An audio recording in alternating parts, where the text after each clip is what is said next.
PWDಗೆ highest ದುಡ್ಡು ಬಂದಿರೋದು ಕೋಲಾರಕ್ಕೆ ಮಾತ್ರ, CM ಕಾನ್ಸ್ಟಿಟ್ಯೂನ್ಸಿಗೂ ಇಲ್ಲ. ಹೆಂಗ್ ತಗೊಂಡ್ಬಂದ್ವಿ ನಾವು? ನಮ್ ಕೋಲಾರ ತಾಲೂಕು ಹೇಳ್ತಾರೆ, ನಮ್ ಜಿಲ್ಲೆ ಗೊತ್ತಿಲ್ಲ. ಅದು ಮಂತ್ರಿ ಇತ್ತು ಅಂದ್ರೆ ಒಳ್ಳೇದೇ, ಅದು ಸರ್ಕಾರ ಹಂತದಲ್ಲಿ CM ಅವ್ರು ತೀರ್ಮಾನ ಮಾಡ್ತಾರೆ, ನಾವು ತೀರ್ಮಾನ ಮಾಡೋದಿಲ್ಲ. CM ಬದಲಾವಣೆ ಪ್ರಶ್ನೆ ಯಾಕೆ ಬಂತು ನಿಮ್ಮ ಹತ್ರ?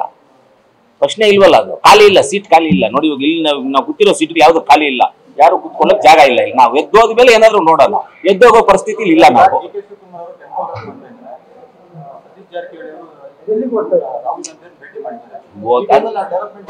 ಇವಾಗ ಸಾಹೇಬ್ರು ಹೇಳ್ದಂಗೆ ಡೆಲ್ಲಿಗೆ ಹೋಗಿರೋದು, ಗಾಂಧಿ ಅವರು ಚಾರ್ಜ್ ತಗೊಂಡಿದ್ದು ಬೆಳಗಾಮಲ್ಲಿ ಪಾರ್ಟಿಗೆ. ಅವಾಗ ಅದಕ್ಕೆ ಅಲ್ಲೊಂದು ದೊಡ್ಡ ಕಾರ್ಯಕ್ರಮ ಮಾಡ್ಬೇಕು ಅಂತ ಒಂದು ಪ್ಲಾನ್ ಮಾಡಿದ್ದಾರೆ. ಸತೀಶ್ ಜಾರಕಿಹೊಳಿ ಸಾಹೇಬ್ರು ಅಲ್ಲಿ ಡಿಸ್ಟಿಕ್ ಉಸ್ತುವಾರಿ ಮಂತ್ರಿಗಳವರು, ಅದೇ ಜಿಲ್ಲೆಯವರು ಬೇರೆ. ಆ ಒಂದು ವಿಚಾರಕ್ಕೆ ಮಾತಾಡಕ್ ಹೋಗಿರ್ಬೋದು. ನೀವ್ ಯಾಕೆ ಹಂಗೆ ಕನ್ಫ್ಯೂಷನ್ ಮಾಡ್ಕೊಳ್ತೀರಾ? ಅವರು ಆಪೋಸಿಷನ್ ಅವರು ಅದು ಹೇಳ್ಬೇಕು.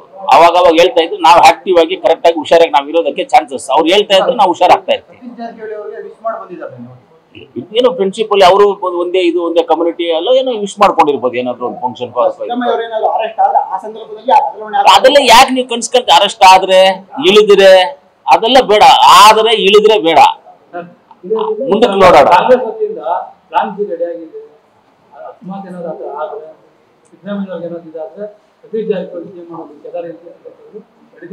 $100% ನೀವು ಅನ್ಕೊಳ್ಳೋ ರೀತಿಯಲ್ಲಿ ಊಹಾಪೋಹಗಳು ಯಾವುದು ಇಲ್ಲ. ಅದ್ರ ಬಗ್ಗೆ ತಲೆನು ನೀವು ಕೆಡ್ಸ್ಕೊಬೇಡಿ, ನಾವು ಕೆಡ್ಸ್ಕೊಳ್ಳೋದು ಬೇಡ. ಯಾವುದು ಆ ಥರದ್ದೇನು ಇಲ್ಲ. ದಯವಿಟ್ಟು ನಾನೊಂದು ಕೇಳ್ತೀನಿ, ಅದನ್ನೆಲ್ಲ ನೀವು ಟಿವಿನಲ್ಲಿ ಹಾಕ್ಬದ್ಲು ನಮ್ಮ ಕೋಲಾರಲ್ಲಿ ಎಲ್ಲೆಲ್ಲಿ ರೋಡ್ಗಳು ಪ್ರಾಬ್ಲಮ್ ಆಗಿದೆ, ಎಲ್ಲಾಗಿದೆ ಹಾಕಿ ನಮ್ಮ ಮೇಲೆಲ್ಲ ಆರೋಪ ಮಾಡಿ ಅದನ್ನ ಕೆಲಸ ಮಾಡ್ತೀನಿ. ಅದನ್ನ ಬಿಟ್ಬಿಡ್ರಿ, ಅದೇನು ಆಗಲ್ಲ. ಸಿದ್ದರಾಮಣ್ಣ ಅವ್ರ ಸೀಟ್ ಕರೆಕ್ಟ್ ಆಗಿದೆ, ಗಟ್ಟಿಯಾಗಿದೆ, ಆ ಸೀಟು ಗಟ್ಟಿಯಾಗಿದೆ, ಏನು ಪ್ರಾಬ್ಲಮ್ ಇಲ್ಲ. ಅವರು ಪರ್ಮನೆಂಟ್ ಆಗಿ ಅವ್ರು ಇರ್ತಾರೆ. ಈ 5 ವರ್ಷಗಳ ಕಾಲ ಏನು ಸಮಸ್ಯೆ ಇಲ್ಲ.